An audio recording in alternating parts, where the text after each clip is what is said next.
appreciate that. And we want to applaud the government for having taken lead in terms of addressing issues to do with driver services and police.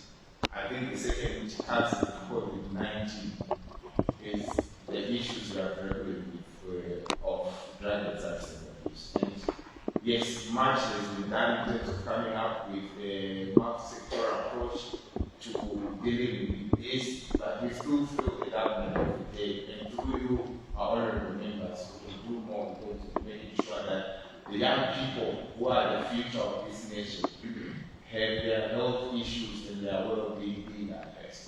The fourth pillar that I would like to speak to is that on governance and participation. And to applaud the government of Zimbabwe, I want to say we are very happy to be meeting members of parliament that are below the ages of 35.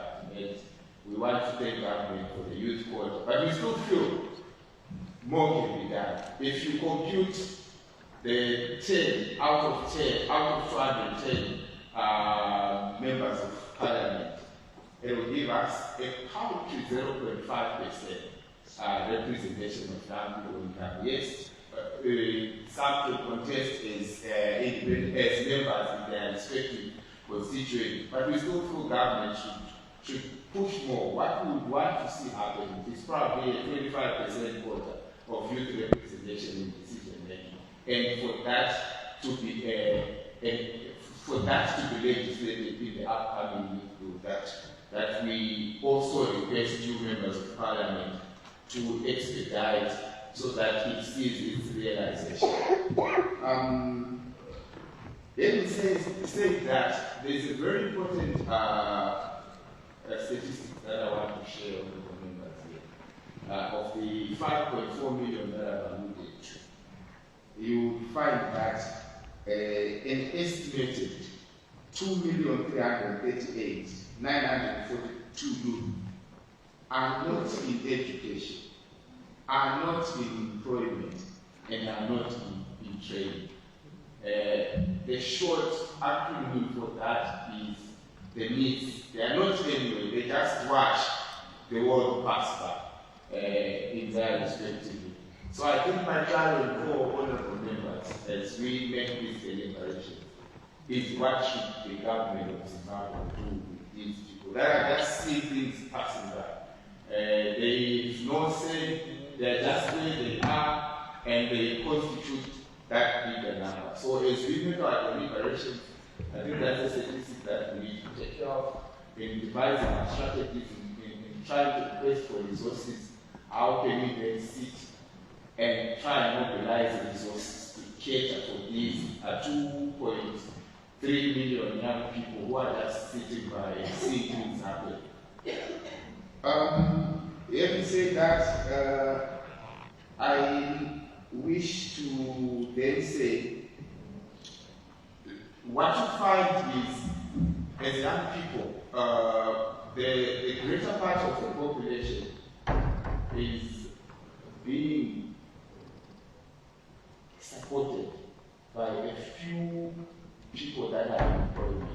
And if you do an index of that, that is a very dangerous position, as I mentioned. That we have very few people that are supporting the broader base of the people. And if we do not take investment in terms of addressing all these issues that are spoken to, in terms of providing employment and entrepreneurs, this thing will crumble. So as we decide and deliberate on the members, we need to come up with very innovative ways in terms of how we can then take into the demographic dividend, which is the energy that they have to protect. As I have alluded to, the Vision 2030 that we have as a nation, it's not going to be done by the older generation. It is the young people that carry that energy. And as such, our deliberations should be how do we tap into that energy that we have coming from the young people. So I am very grateful to the government of Zimbabwe for the wisdom they had in terms of coming up with a ministry that is responsible for young people's issues, the Ministry of Youth empowerment, development, and vocational training. And the initiatives that just about yesterday I was in Manila where the ministry is crafting its strategy for 2025. And I was very excited about the empowerment framework that they came up with. And then said, what is it that constitutes the young people? So you find we have young people that are not in employment, we have youth with disabilities, we have youth in school, we have youth not in training. And what empowerment model we need to come up? So the processes of those young people that we need to be is to make sure that we try and empower the young people in terms of youth development, making them realize their potential as young people. So the ministry is there through its institutions and educational training centers to try and develop a young person who would want. And what outputs are we expecting as a ministry together with its institutions like the Youth Council as well as the Empowerment is to make sure that we then mold these young people, put them in a process through the institutions that we have, and ensure that we have young people that are well networked, we have young people that own enterprises, we have young people that have employment opportunities that have been created, we have young people who have applied schools, and we have young people where we have created markets for them to thrive. And at the end, the outcome of that should be to have an empowered youth who actively participates in national development. Let me say that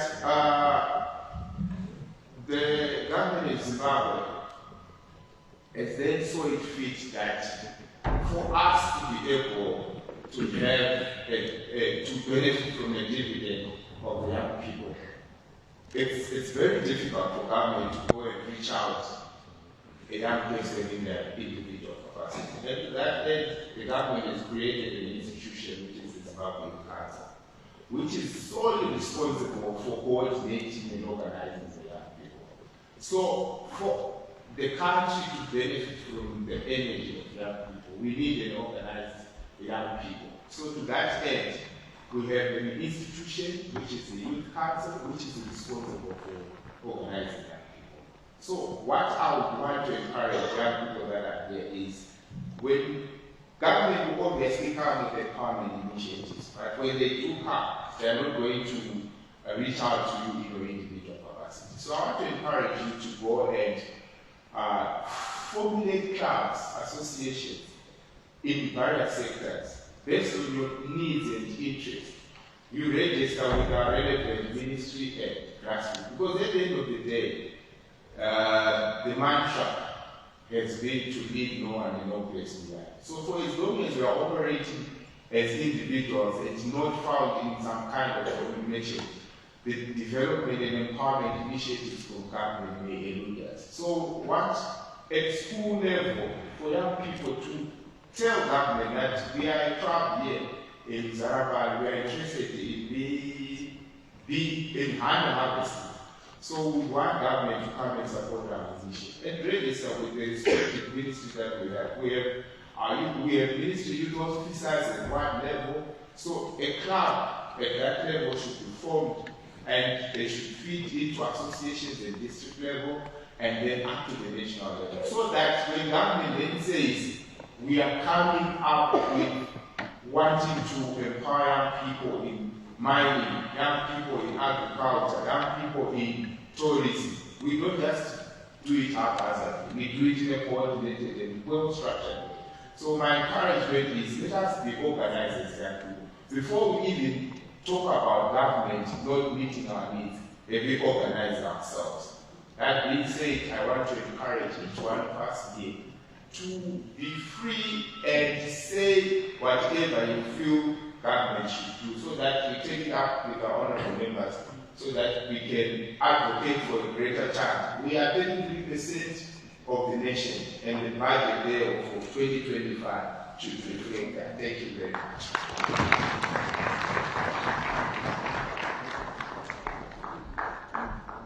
Thank you. Another round of applause.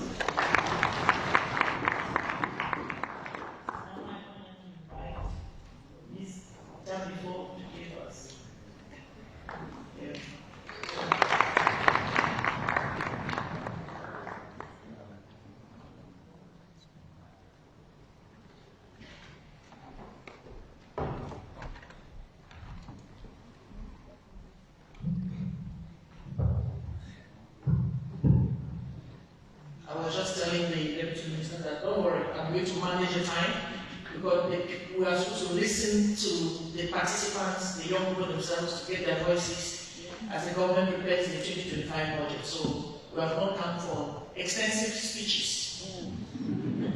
So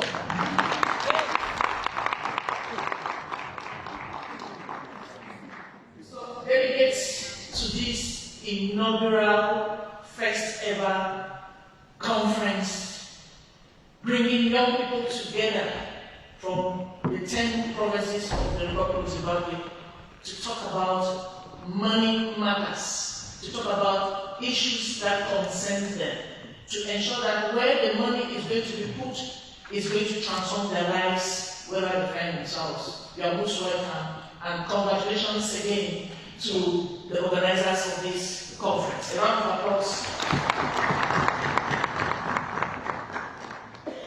My name is Miranda Tabifo. I'm the United Nations Population Sexual and Reproductive Agency representative in Zimbabwe. I am also the United Nations Country Team Program Management Team Chairperson. When it comes to programming in Zimbabwe, I chair the Program Management Team for the United Nations in this country. And then when it comes to the United Nations engagement with the young people in this country through the government structures for the United Nations, I also, as UNFP, as a technical agency, chair that technical working group for the United Nations. So it is really falling in place that this conference is taking place, and the organizer thought twice to invite UNFP. So because I'm a practical person, and to keep to my promise to the Deputy Minister and the Chair of the Parliamentary Course of Protocol Observe, the title of this conference is Youth Inclusive Budget Consultative Conference.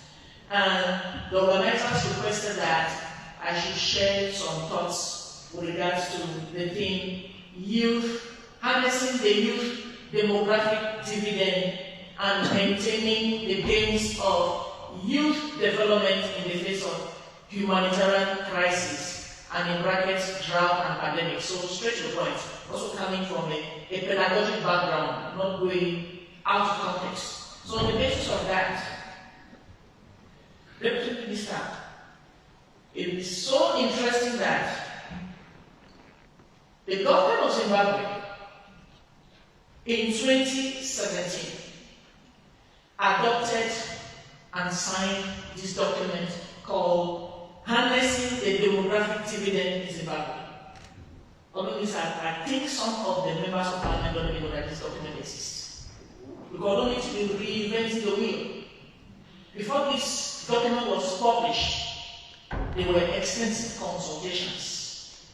It was in that year that the African Union, that Zimbabwe is a critical strategic member, adopted the theme of harnessing the demographic dividend, and all member states were called upon to put something together to say, if the young people's population is growing, how are we going to use that dividend, the benefits of that growing population, or whatever population it is, for the advancement of the country, for the development of the country? In the current state of affairs in this country, we are talking about Vision 2030. And the Minister, I opened it again this morning.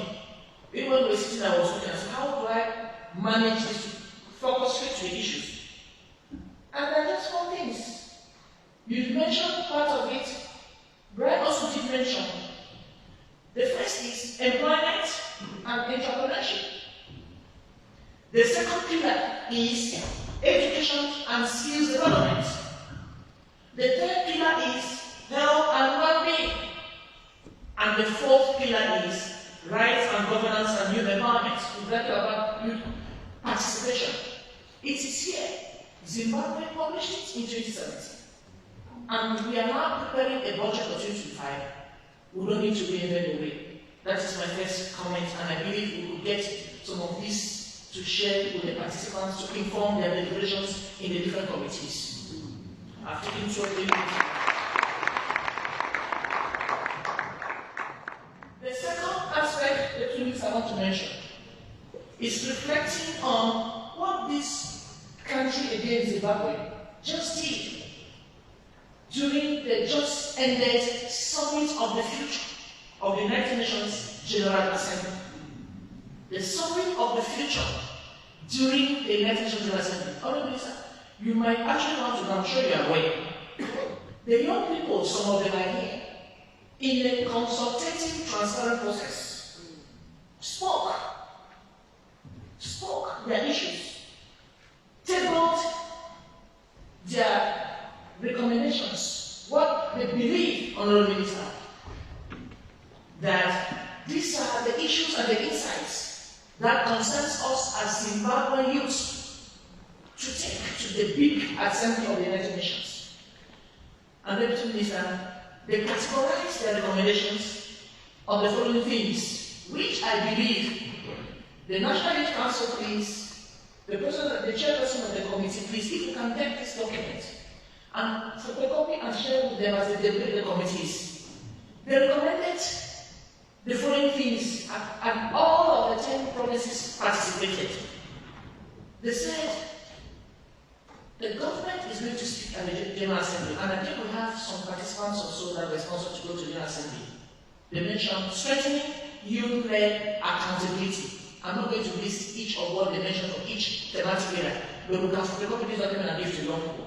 They said there is need to invest in the essential public services to the young people with corresponding elements or strategies and tactics that they talked about.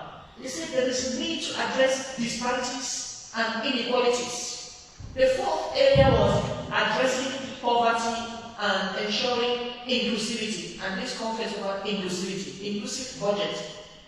They also talked about the barriers and opportunities for inclusion, and they listed the barriers, they listed the opportunities, and they talked about creating opportunities for young people. That was number 7 thematic area, and they listed all the issues. So there were actually 7 thematic broad areas that young people dialogued and recommended for consideration, for presentation at the UN General Assembly Summit of the Future. And we are all aware that the Summit of the Future delivered what we call the Declaration on the Future Generations. The Declaration on the Future Generations. And here again, Deputy Minister and Chairperson, if we can get that Declaration on the Future Generations, we can pull out what is expected of member states, including Zimbabwe, that is one of the community of nations. It will be very good to inform the deliberations of this conference. The Declaration on the Future Generations. So that being said, as I'm going straight to the point, let's actually share about how the young people can be engaged in humanitarian related issues. We don't need to reinvent the wheel. We know that in our country, here in Zimbabwe, we have actually, as globally, faced the COVID pandemic that came, and thank God that experts came together and we are recovered from COVID, but the impact of COVID is still there. The green information I want to give us about that COVID, what COVID did, because we need to reverse as we talk about the budget. 9%, about 23.7% during COVID here in Zimbabwe, we had our young people, the Minister, even our young people, our sisters, our daughters, got pregnant, they were out of school. This statistics is not good. That's not the future generation that we want to advance the development of the country and to achieve Vision 2030. So, I will focus on the opportunities that this data presents to us as we talk about the budget. When we go to discuss in the committees, taking that data, because there are so many advocacy initiatives going on with regards to this, so one to step out, teenage pregnancy that came out from that cohort during that period of COVID, and we're going to engage our traditional leaders, and I believe that Parliament has a role to play, and even the young people, because that cohort was more of our sisters and the young ones.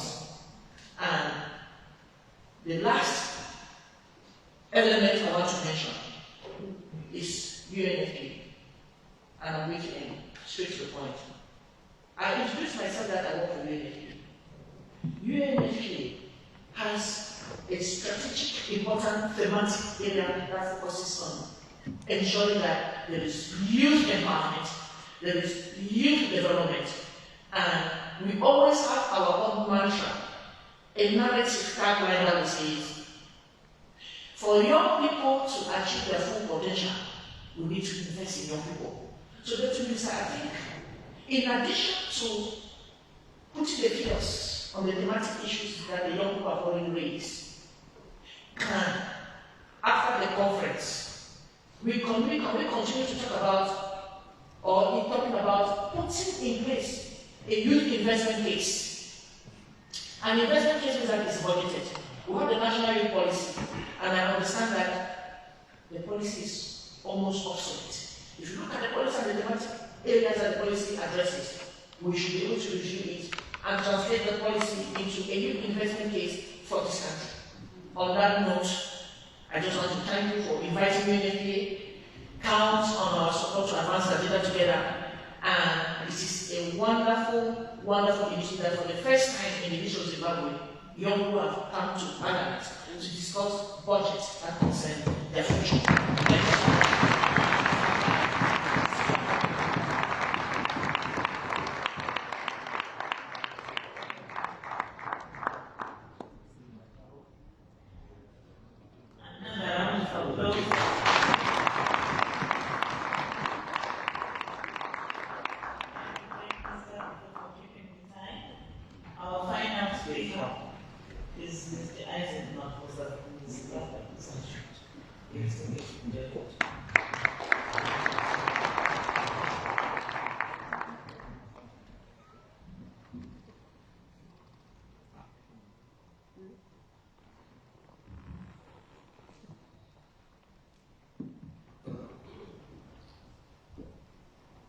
Good morning.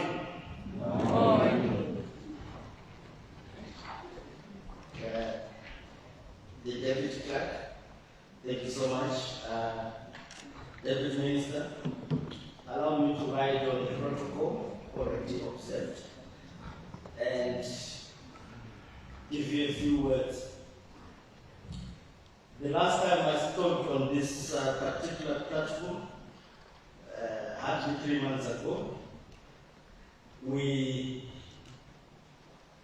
celebrated and launched the He for She program, where a good 87 members of parliament signed up as male champions in our society. I mentioned this, Madam Clerk, in the sense that as Zimbabwe Institute, 2 of our key pillars in our work is partnership, and in this case I mean partnership with Parliament, and we have been a dependable partner with Parliament. Our second and most important principle is that of inclusivity. So launching the He for She was one of those key deliverables for us to show that our society is moving in terms of protecting and empowering women participation. But more importantly, inclusivity where it concerns the youth. You often hear the youth are the future. I would like to differ. The future is here. You are the future. It's not about tomorrow, we are here already. So if you are here, what is it that we are doing for you, or that you are doing for yourself, or that the government is doing, in order for you to be able to thrive, in order for you to be able to not be part of that 2.9 that the CEO of the Zimbabwe Council spoke about, that elite group. That's almost a lost group. If I understood the statistics, we have about 5.2 million or 5.4 million youths by a particular estimated date. But of that, he goes on to say 2.9 million. You are not in school, you are not anywhere, you are not employed. What does that mean? Can you count on tomorrow if you are in this group?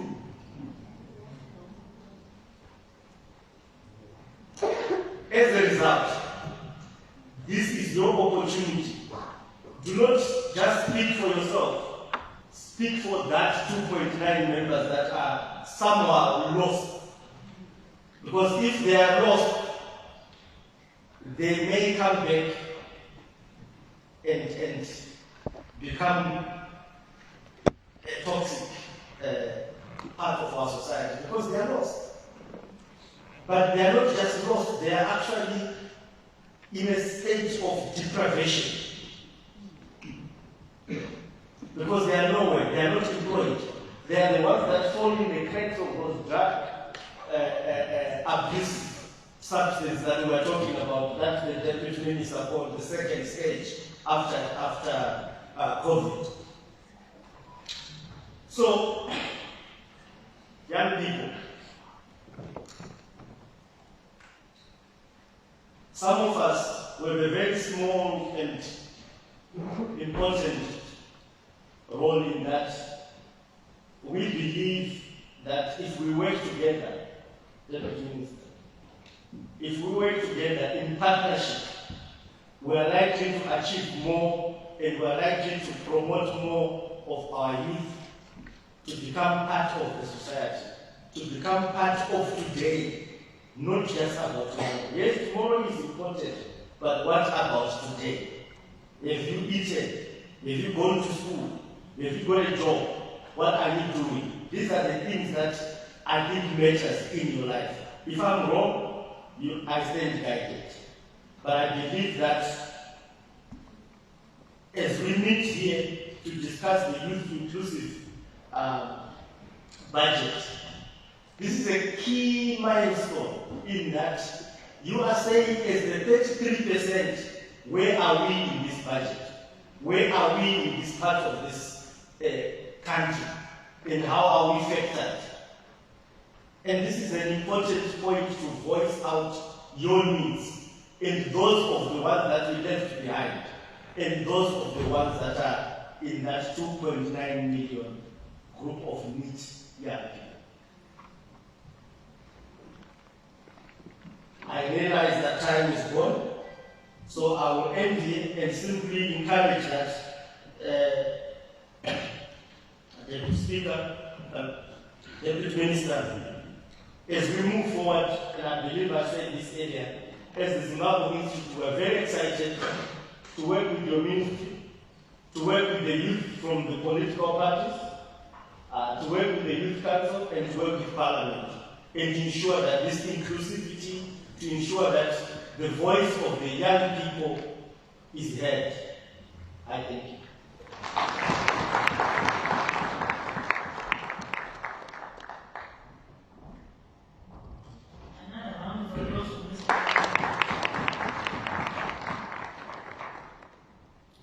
We've come to the end of the open session. It's now time to break for tea.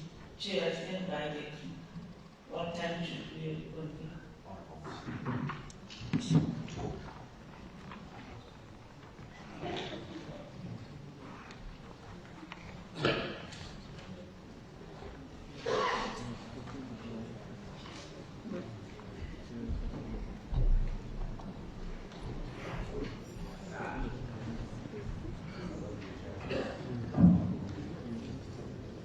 Good morning.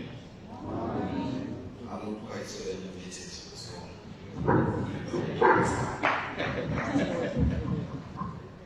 Right. Thank you, Mr. Mr. And good morning once again to everyone. Allow me to write in the protocols already observed.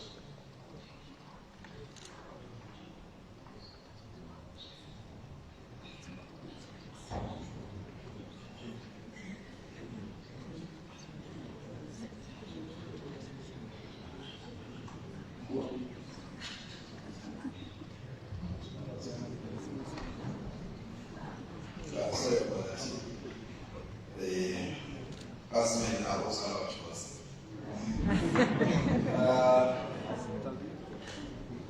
The next session, or the session that we're going into, just we have a tea break, and then we're going into a consultation engagement. So this is how it's going to go. We have 6 committees. So today, we are more or less parliamentarians. You're going to go into committees, and you're going to discuss your inputs to the 2025 budget in these committees. Are we following? Yes. The first hour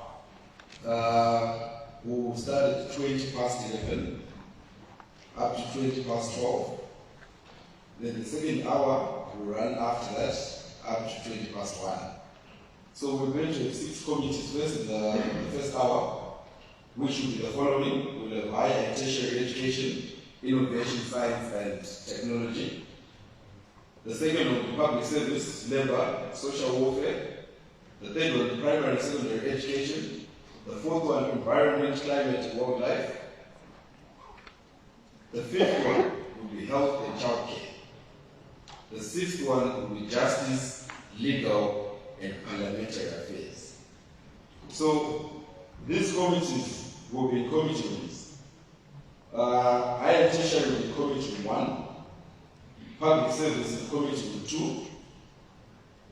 Primary and secondary in committee 3. Environment, climate, and wildlife in committee 4.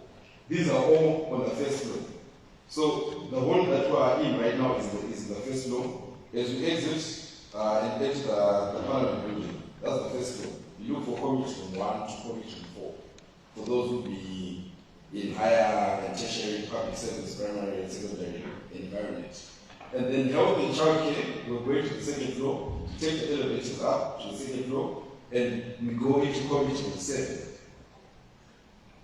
Justice, legal, and parliamentary affairs will be committee 8. So you are free to pick the committee that you want to go to, or the committee that you want to attend, and give your insights on regarding that committee. So these committees are more or less representatives of the ministry. The members of parliament who will be chairing the sessions in those committees will explain to you more about the roles of MPs and what is it that you're supposed to be doing or you're going to be doing in those committees. So, for example, higher and tertiary, you're going to be dealing with issues to do with the Ministry of Higher and Tertiary Education. What you want the budget to be about when it comes to higher and tertiary education. And then after the first hour, we'll go into the second session, the second hour, where we'll have another 6 committees. These are these. So for today, we'll have 12 committees, then the others will do them tomorrow. So for the second hour, we'll have women affairs, community, small and medium enterprise development. The second one will be veterans of the liberation struggle and affairs. The third one will be sports, recreation, arts and culture. The fourth is quite interesting. I hope you won't go, all of you won't go there. So the fourth one is youth empowerment, development, and vocational training. Please.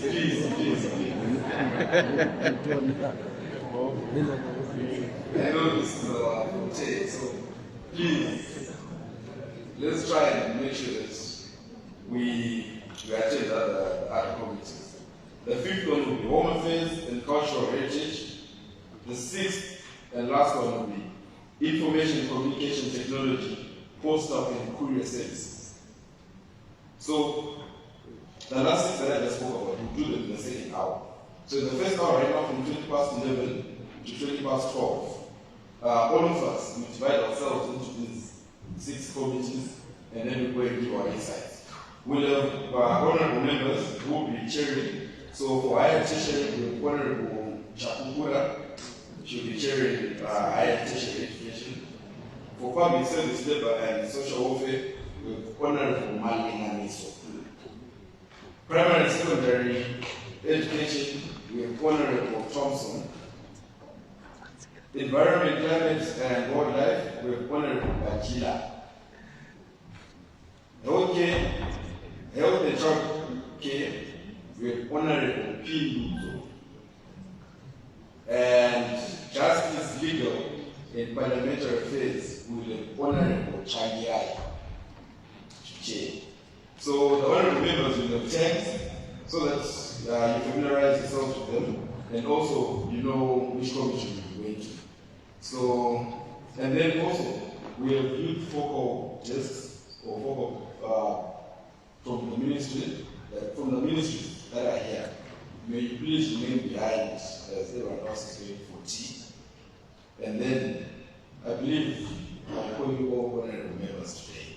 So honorable members, as we are going for tea, meet and mingle with the honorable members here at the front and get to discuss a few things before you go to the committees. And then, before we go, and before the deputy minister leaves, you'd like a photo with everyone.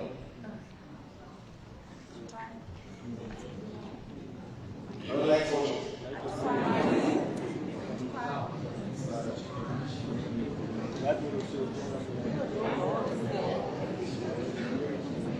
Okay, I'll just out. Yeah. For the second hour, let me allocate the committee as well. For Women Affairs Committee, Small and Medium Enterprise Development, will be committee 1. This was 12 to 1. So we'll be committee 1, and we'll have Honorable Chair. For Veterans of the Liberation Struggle Affairs, we'll have Honorable Makumbe chairing, and will be committee 2. For Sports, Recreation, Arts and Culture, we'll have Honorable Mafunga, and will be committee 3. Youth Empowerment, Development, and Vocational Training, we'll have Honorable Tobayo, and will be committee 4. Home Affairs, Cultural Heritage, we'll have Honorable Chipungu. No, sorry.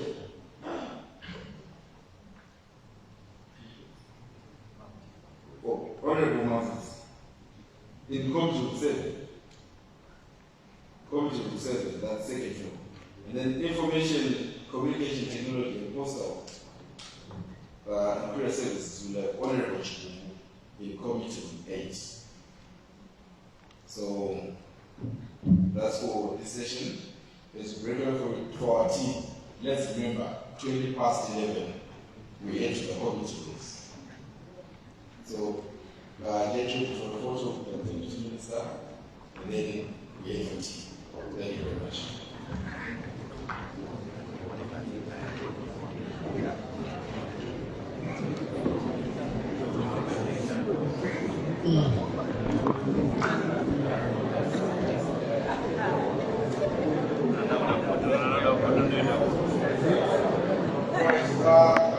Sorry. Maybe we all just stand where we're sitting. And you will take 2 minutes to come in front, and then we'll take a picture of everyone. Stand.